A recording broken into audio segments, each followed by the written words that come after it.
Hello everyone, welcome back to the channel. I like to try once a month to bring you a channel update where I can just basically let you know what's going on and what's coming up on the channel. And more importantly, to thank all of you for all the interactions, the likes, the comments, the private messages, just all the love I've been showing over the past 4 weeks. Now over the last month, that's when I did the top 10 videos, which proved to be very popular with you guys. And I was worried after I did the first one that I was, pushing things too far with the top 10s, doing too many of them. I was very self-aware of that and felt very conscious of it as I was shooting them, thinking, man, I think I've done one too many top 10s. But you guys really seem to eat it up and you wanted to see more. So I've taken notes of the suggestions you guys have been sending in. Top 10 Hot Toys villains was one of them. That's quite tempting. So I might crack on with that pretty soon for you. But the only thing was, I don't think I actually have 10 Hot Toys villains. I think it's more like maybe 8. They're mostly Harley Quinns and Jokers.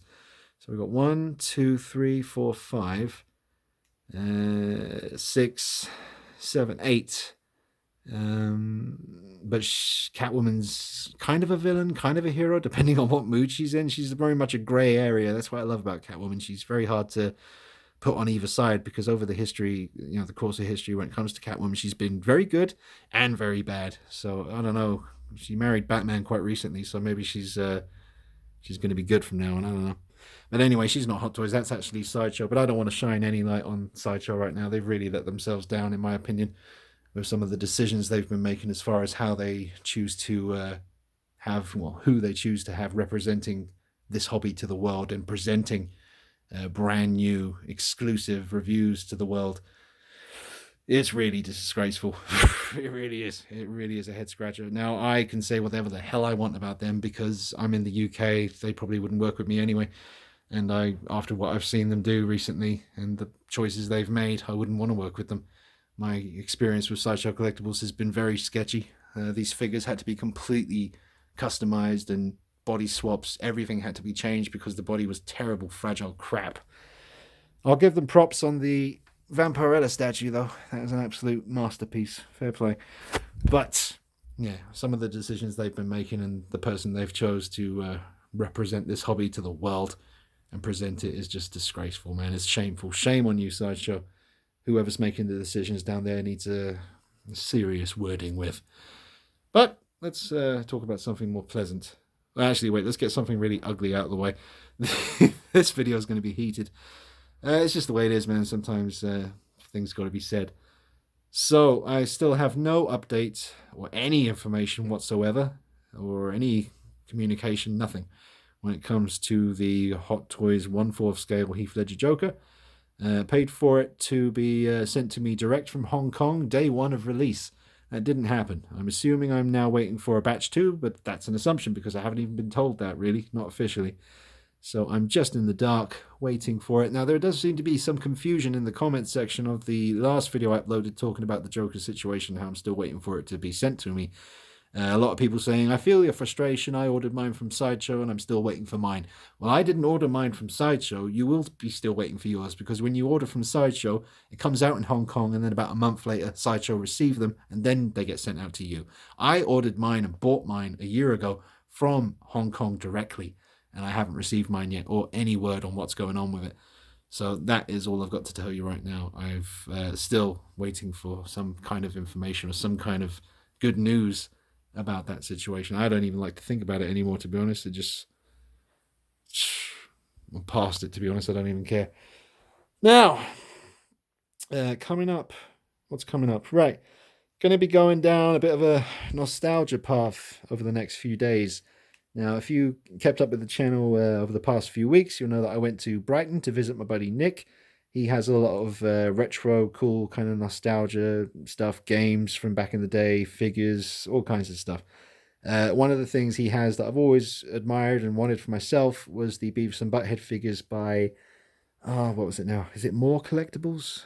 I think it's MOORE Collectibles. I might be wrong. I'm just guessing, but More Collectibles, if that's right, did make Beavis, Butthead, and Cornholio. And they also made some weird radioactive versions of the figures as well, where they kind of glowed in the dark, which I didn't want to bother with, didn't interest me. But the ones Nick had, and the ones you've probably seen on the channel in the past, is just the regular Beavis and Butthead and the Cornholio figure. Can't believe I've waited this long to pick those up. I love Beavis and Butthead. These comics, I've dug them out from, and there's more around as well. Got issue 1. These are the original 1994 released Marvel Beavis and Butthead comics, which I will show in more detail because the glorious artwork by Rick Parker, I think it is. Once I get my Beavis and Butthead figures, I was hoping they'd come today, probably going to be Monday now. But once they do turn up, we're going to have ourselves Beavis and Butthead Day on the channel. I'm going to review all the figures, show you all the comics. I've got all the trading cards from back in 94 as well, including the scratch and sniff ones. Some really cool stuff. I recently, there's another cool issue down there, the Halloween one. We've got the first 10 issues of Beavis and Butthead, first prints from 94, which I will show you soon. This CD actually belongs to Stuart, my friend from a previous job, and I forgot that I had this. So, Stuart, if you're watching, I do have your Beavis and Butthead Experience CD. It's in mint condition still. So let me know if you want it back. If he wants it back, then I'll just have to grab on eBay. I think it's about a £5 last time I looked. £5. And Nick was awesome and gave me some old packs of Beavis and Butthead cards. So I got the complete collection of the cards in my folder, but I didn't have any of these packets left. So that's really cool. So when I have my Beavis and Butthead figures arrive, I'm going to set up a really cool display. Maybe over here, this was the Gremlins section, but it's going to have to be replaced by Beavis and Butthead and Ren and Stimpy, because I actually have some Ren and Stimpy figures coming soon as well. Very soon, because I bought them today from a guy in the UK on eBay. So there is the very first ever issue of Ren and Stimpy. Incredible front cover. I love the vibrancy of that. But again, get a much better look at that. I'll look at that soon once the figures arrive. I also de-beefed my Deadpool figure upon the suggestion of Nick, because I remember him saying to me when I did the beef mod on my Dawn of Justice Batman here, that was very necessary and absolutely enhanced the figure. He's basically got 2 cotton pads in the front and 1 at the back just to really bulk him up underneath the suit. And I got a bit beef happy, shall we say, and I beefed up Deadpool as well. And I remember Nick saying to me, I don't think it's necessary with Deadpool, definitely with Batman, but not with Deadpool. And at the time I thought to myself, his midsection looked a bit thin or just a bit too skinny. But then when I went to Nick's house in Brighton recently, I saw his Deadpool and thought to myself, yeah, that does look a bit more how he looked in the movie. So I did remove all of the cotton padding from him. I don't know, does that warrant another video? If you want me to do a debeefing Deadpool video and let you just see more of him, let me know and I'll be happy to do that. But what else? Oh, Glenn Page, the awesome Glenn Page from Cult Creations, who makes these awesome dioramas for NECA figures. He is currently building me a 1/6 scale huge diorama for photography of an alleyway, like a grimy, nasty kind of New York City looking alleyway.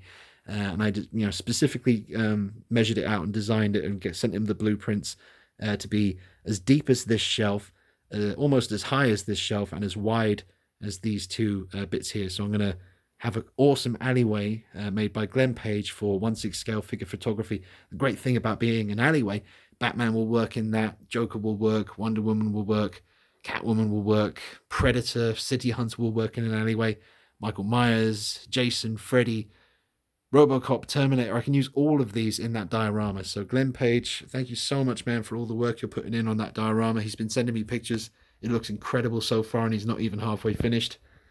Really can't wait to get started taking pictures with that. It's going to be amazing. So I'm literally just trying to remember if I have mentioned everything I wanted to mention. I think that's about it. All right, so no news on the 1/4 scale Joker. I'm hoping it will be soon. Thank you for your patience on that. Believe me, it's a very frustrating wait for me. Beavis and Butthead Day is fast approaching, so look forward to that. Those of you that grew up watching Beavis and Butthead, I was born in 1980, so the 80s was my childhood, the 90s was my teenage years, and it was just the greatest time to be a young dude. It was really awesome. So very much looking forward to bringing you Beavis and Butthead Day and some pretty heavy-duty Ren and Stimpy action as well. And that's about it for now. Let me know any ideas you have for top 10s or any videos you want to see on anything that I have. Thank you again to everyone on Patreon for supporting the channel, helping me keep things ticking along. Just really does help me, just trying to get the reviews coming to you guys to keep you well informed. But thank you so much, everyone, for watching. I've run out of time. Just a little channel update. See you soon. Take it easy. Bye bye.